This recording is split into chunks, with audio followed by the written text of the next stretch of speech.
Alright guys, I want to talk to you about something today regarding what it is that motivates you to train. Is it personal development or is it personal achievement? So you guys know I'm very analytical in the way that I think, so I try to break things down like that.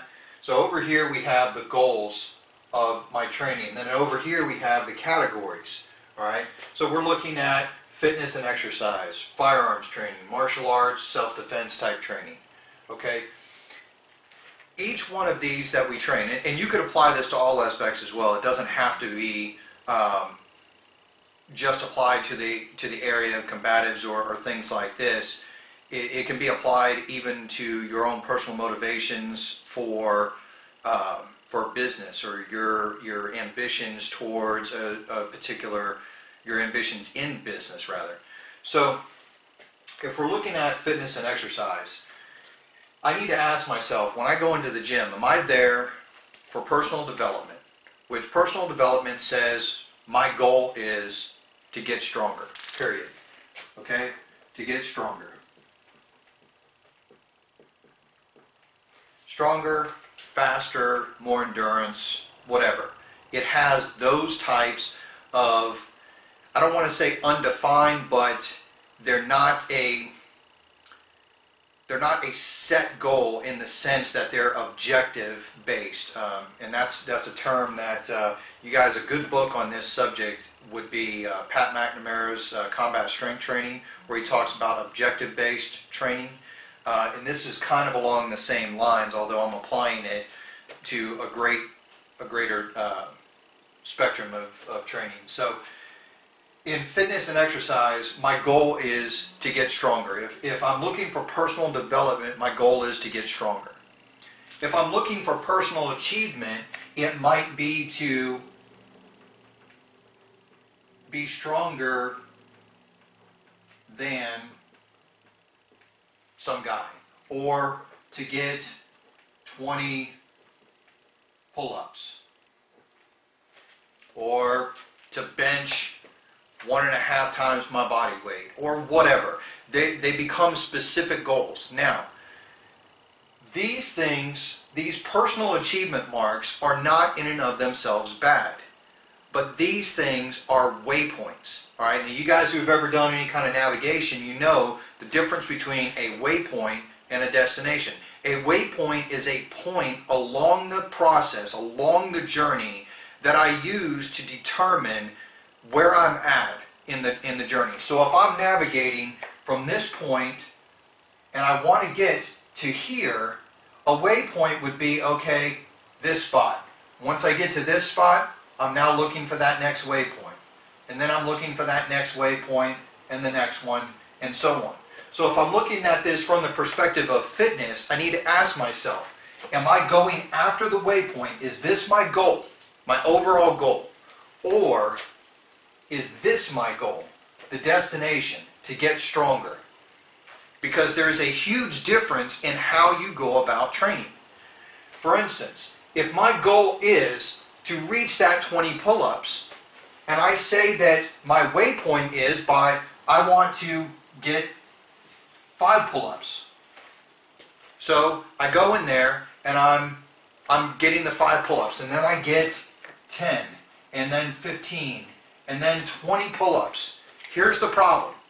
When I start to get focused on the waypoint and I get off track of the overarching goal, which is to get stronger, what is my tendency in training? My tendency in training is I get that 5, and now it's starting to really get difficult, and maybe I'm lagging behind reaching my next waypoint, so I start kipping. Or maybe I don't come all the way down and I'm not actually getting the dead hang out of it. So, guys, I've seen CrossFit guys do 100 pull-ups. Wrong. Kipping the entire time, not dead hang. Okay? That's not a pull-up. You have to ask yourself, if that's your goal, is to just simply be able to do 100 pull-ups because your overarching goal is to be CrossFit Ninja, then by all means, pursue after that, because that then becomes your destination. But if your destination is to get stronger, overall stronger, then you observe proper form. You're not willing to cheat and sacrifice just to get that extra rep, just to reach that next waypoint. And the same thing can be applied to all these different areas. Getting stronger means that when I go in and train, I just want to be stronger than I was the day before. And even if I come in and I have an off day, I'm still stronger because mentally I came in, I did the work, that work will not go unrewarded. The fact that I showed up to the gym that day, mentally I became stronger. I came in, I did the work, I pushed myself. I pushed myself to the limit that day. This also means that for some of you guys who maybe you're not in shape and you go into the gym and you see other guys that are over there and they're curling weights and they're doing the bench and they're doing all these box jumps and they're doing all this stuff, and you're over there and you could barely jump high enough to get over your own shoelaces. It doesn't matter. You shouldn't be looking at them. You should be looking at where you were the day before. And if that's your first day in the gym, where were you the day before? Well, you were on the couch. So you're already one step ahead of where you were. So I go into the gym that day and I work my butt off and I tear that muscle down, because the overarching goal is to get stronger, which means to tear the muscle down and allow the body to rebuild it. So that means I go into the gym, I do my work, I tear the muscle down, I come out of there, I eat, I make sure that I stay nourished, I get plenty of rest, and I come in the next day and I'm ready to do it again. And then again, and then again. And I constantly stay on track because I'm pursuing that goal of getting stronger. But if my goal is to reach some sort of personal achievement mark, like that's something that's going to define me when I get to 20 pull-ups, or when I get to, a 6-minute mile, or whatever, if I'm constantly pursuing that, then I'm willing to shortcut and cheat and do things to get there, because I begin to derive my identity from the win and not from the journey. So how does this look in like the firearms training? All right, so firearms training, I want to be a better shooter.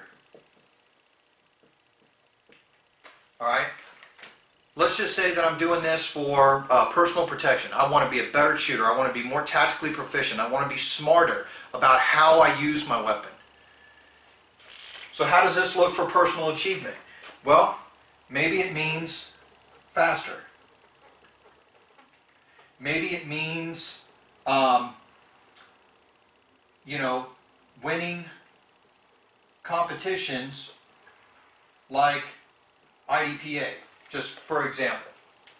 So what this looks like is, I start off here, I want to be a better shooter. So what I do is I start getting some training. So I get some training and I practice and I start to implement all the things that I'm practicing, or all the things that I'm learning in classes. I begin to implement those. I keep practicing, because the more that I practice, the more fluid I become, the faster I become, and these things become byproducts of this. But if you pursue this is not a byproduct. So if I'm pursuing getting better as a shooter, that's my destination, then this might be faster. And this might be IDPA recognition. Now here's my thoughts on IDPA. IDPA is not in and of itself bad. All right? I do think that there are problems with how the rules are structured, and I've got something that I'm going to be releasing in the coming months, just calling it an RBC tournament.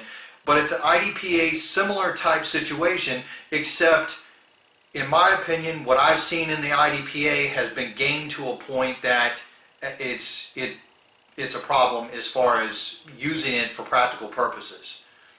But if IDPA, if beating this guy in IDPA, or reaching this particular level, so I reach this Grandmaster level in IDPA, if that's my goal, if that becomes my destination, then I will never get beyond that. Because what ends up happening is If all I want to do is get faster, then I start gaming the clock. I start, and I've talked about this, I've shown you guys how that can be done. I can actually cut my reaction down to 1/8 of a second or less by simply gaming the clock. So you guys who are out there watching all these speed shooters and they're this and they're that and stuff, send them a message, tell them to set their timers on random. Let's see how that works out for them. Alright? And not edit their videos. So, IDPA. If my goal is to just reach some particular level in IDPA, then I begin to dismiss the fact that I'm making tactical errors in how I'm shooting, because it's permissible by the rules, so all I'm going to do is just follow the rules, because after all, I want to win. I want to win this IDPA tournament. And then I end up picking up bad habits, and basically I end up with mission creep. I'm no longer going towards achieving what my mission was, which was to become a better shooter. In fact, I'm actually doing myself harm because I'm starting to pick up bad habits for the sake of a win. So the same thing can be applied to martial arts and self-defense as well. All right, this is really no different. If my overarching goal is to be a better fighter,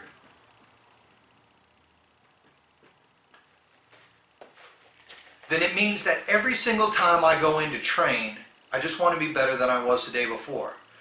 What this means is that when I go in and I fight somebody and they just completely beat my ass, I have at very least learned what not to do.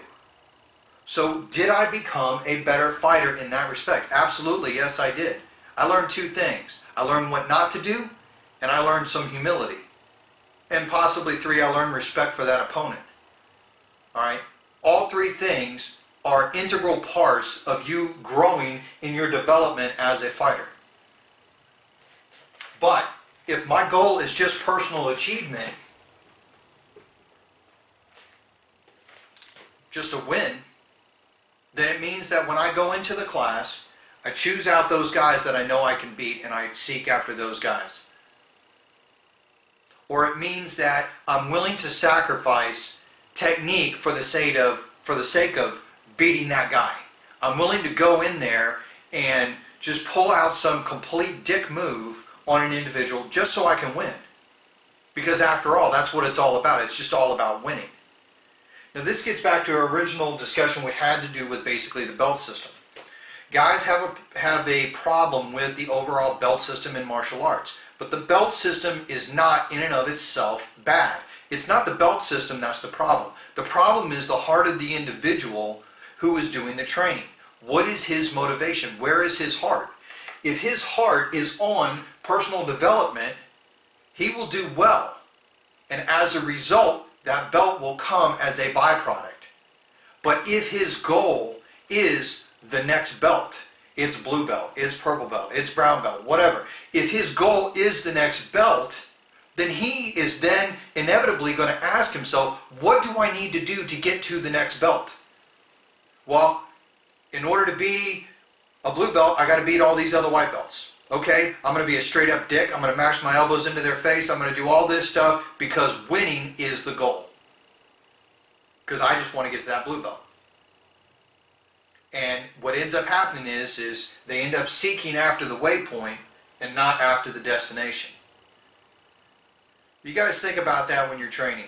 And ask yourself, not just in the field of martial arts, not just in the field of training self-defense and those types of subjects, but also in all of your training. What is it you're training for? If you need to, sit down and write it down. What am I training for? What is my goal, my purpose behind physical exercise? Is it to get stronger, or is it just to bench more than so-and-so? Because I can always find somebody that I can bench more. And for you guys who are interested, there's a spiritual aspect to this as well. Am I seeking the blessing, or am I seeking the one who is blessing me? Because it's really easy to get off track and start seeking after that first one and losing track of the second one. losing track of what my overall mission is. So you guys think about that when you're training. It's not the belt system that's the problem. It's our hearts and our motivations. All right? You guys train hard.